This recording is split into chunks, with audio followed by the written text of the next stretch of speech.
What's up, everyone? Welcome to the Power Play with CJ. I just want to focus in on the Derek Sanderson documentary from NBC Sports Center of Attention and why I thought it was so good.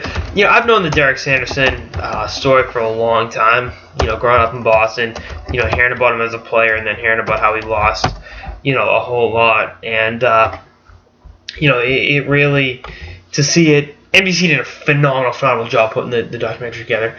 You know, and I've said this before. If you ever watch the ESPN 30 for 30 on the broke about how athletes piss money away, it's alarming how quickly millions of dollars can just dry up. And that's what we have partially with Sanderson, but the other part is, you know, it's a drug and alcohol problem later on in his career. But for a while, he was the man. You know, he was probably, the 6th or 7th best player in those Bruin Stanley Cup teams. But he partied like a rock star. I mean, he was boys with Joe Namath. They opened, it was a Bachelor's 3 in Boston. He was one of the original owners of the Daisy Buchanan's downtown, which just close, by the way, for you non-Bostonians. And, you know, just really lived the life.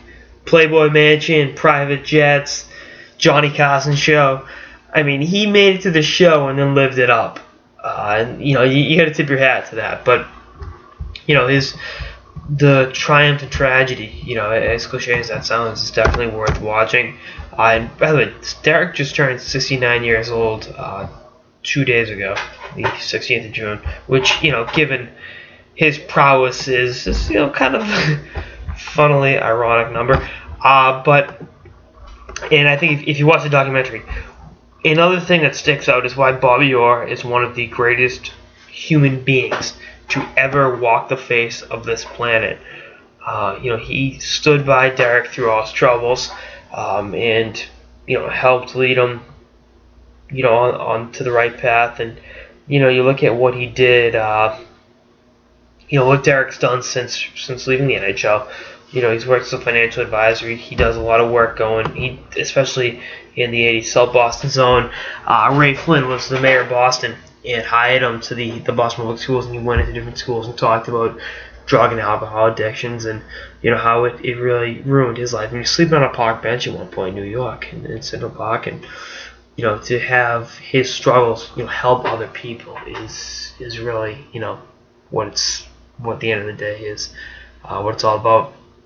And again, just how great Bobby Orr is for always being there, in showing, you know, the true definition of class through it all. And, you know, you grew up in Boston. You know, Bobby Orr was God. He is God. You know, Tom Brady for my generation is taking this place, but you know, just to see the way, for all of Derek's problems, he was there for him. And there's something to be said for that. That's truly an admirable trait with Orr. And something that speaks out of him. But the documentary's amazing. You know, first $1 million athlete, first real celebrity hockey player, and someone that was as entertaining off the ice as he was gritty and tenacious on the ice. So definitely check it out. Center of Attention, NBC Sports.